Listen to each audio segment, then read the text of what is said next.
रंग बदलने वाली बहू। सुजाता अपने बेटे की शादी की चिंता में एक मंदिर में जाती है और वहां जाकर पंडित जी से अपनी चिंता बताती है। पंडित जी, मेरे बेटे के लिए एक अच्छी लड़की मिल जाए, फिर मेरी जिंदगी सफल हो जाएगी। मुझे उसकी बहुत फिक्र लगी रहती है। इतने में ही उषा मंदिर में आती है।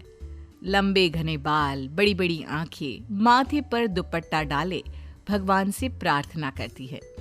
सुजाता उसे देखती ही रह जाती है। ये देखकर पंडित जी कहते हैं, अरे लीजिए, भगवान ने आपकी सुन ली। अब आपकी सारी चिंताएं दूर हो जाएगी। यह लड़की इस मंदिर में रोज आती है। अच्छा, आज ही मैं इसके घर जाकर इसका हाथ मांग लेती हूँ। सुजाता पंडित जी के साथ उषा के घर जाती है और विशाल और उषा का रिश्ता तय हो जाता है। उनकी शादी हो जाती है। सब कुछ बहुत मजे में चल रहा होता है। उषा की छवि एक आदर्श बहू के रूप में सबके सामने रहती है। सुबह जल्दी उठकर वो घर के सारे कामकाज निपटाकर मंदिर चली जाती और पूरा दिन साड़ी में एक बहुत अच्छी बहू की तरह बिताती। ये सब देखकर पड़ोस की औरतें सुजाता से जलने लगती है।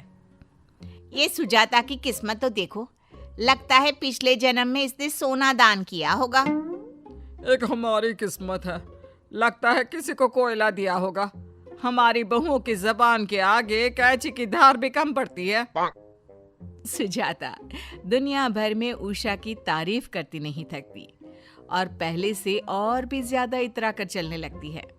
एक रोज सुजाता अपनी पड़ोसन संगीता के यहाँ जाती है और उसकी बहू को देखकर कहती है, ये तेरी बहू कैसी है?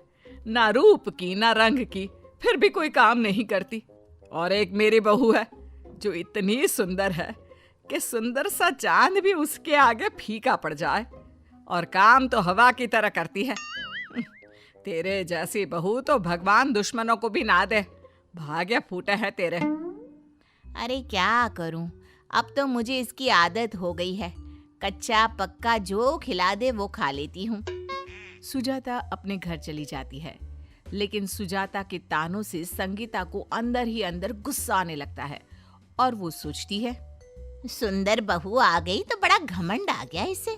भगवान करे वो भाग जाए, तब जाके इसके मुंह पर कालिक लगेगी। एक रोज संगीता अपनी बहन के घर उसकी बेटी की शादी में जाती है। वहां पहुंचकर वो देखती है कि उषा छोटे छोटे कपड़ों में उनके यहाँ बैचलर पार्टी कर रही है। ये देखकर उसके होश उड़ जाते हैं।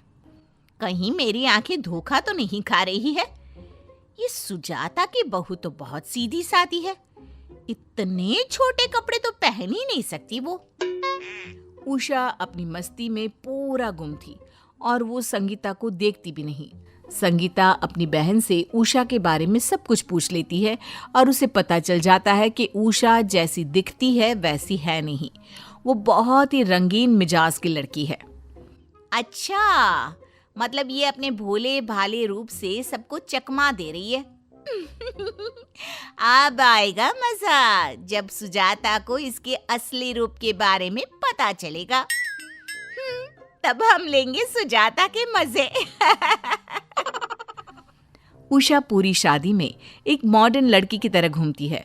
सबकी नजरें उस पर रहती है। शादी के बाद उषा अपने घर चली जाती है और संगीता मन ही मन खुश होती रहती है। एक रोज राकेश अपने कुछ दोस्तों के साथ सुजाता को झूठ बोलकर डिस्को ले जाता है और झूमते रहता है। दूसरी ओर उषा भी अपने कुछ दोस्तों के साथ वहां किटी खेलने आती है और वो भी अपने दोस्तों के साथ ड्रिंक करने में बिजी हो जाती है। अचानक जब राकेश की नजर उषा की नजर से टकराती है, तब दोनों के तोते उड़ जाते हैं और दोनों एक दूसरे से नजर चुराने लगते हैं और किसी से भी इस बात का जिक्र नहीं करते। एक रोज सुजाता का उसकी पड़ोसन रेणुका से झगड़ा हो जाता है। इस सास बहू को ना मैं छोड़ूंगी नहीं। रेणुका अपना दिमाग घुमाती रहती है और एक दिन उसकी नजर उषा पर पड़ती है, जो कि साड़ी में अपने घर से निकलकर ऑटो में बैठती है। जरा देखो तो ये इस समय कहाँ जा रही है? रेणुका उषा का पीछा करती है और देखती है कि उषा एक मॉल में जाकर छोटे कपड़ों में बाहर निकलती है और किसी की गाड़ी में बैठ जाती है। आज लगता है कोई मसाला मिलेगा जिससे मैं इनकी जिंदगी में आग लगा दूंगी। रेणुका उषा का फिर से पीछा करती है और उसकी गाड़ी एक बार में जाकर रुकती है। ये देखकर पड़ोसन हैरान हो जाती है और चुपके से उसका वीडियो बना लेती है और दबे पांव निकल जाती है और घर आकर सुजाता को वो वीडियो दिखा देती है। देख ले अपनी बहू की करतूतें, देखने में ही सीधी लगती है, बस सती सावित्री बनी फिरती है सबके सामने, लेकिन ये इसका असली रूप है। गिरगिट के भी रंग इतने नहीं हैं जितने तेरे बहू के हैं। अरे नहीं नहीं, ऐसा नहीं हो सकता।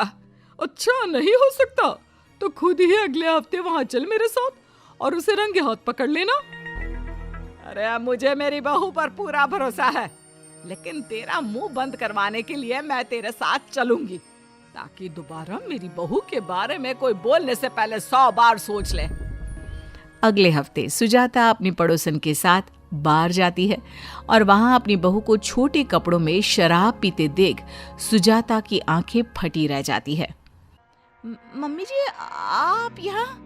ये तेरा असली चेहरा है? मुझे झूठा कह रही थी ना।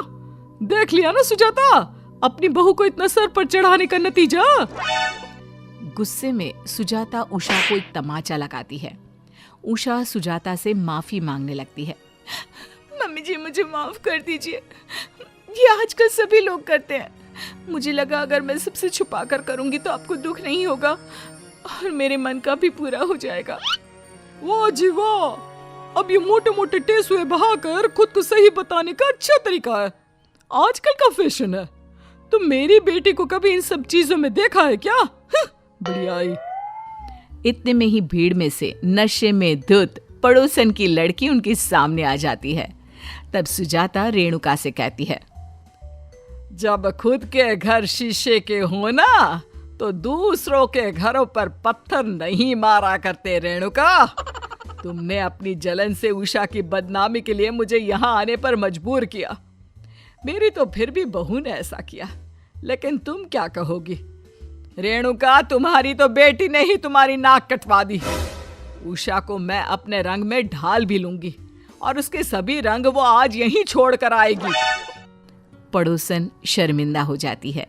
सुजाता उषा को घर ले जाकर बहुत समझाती है और बाद में उसे अपने रंग में ढाल लेती है।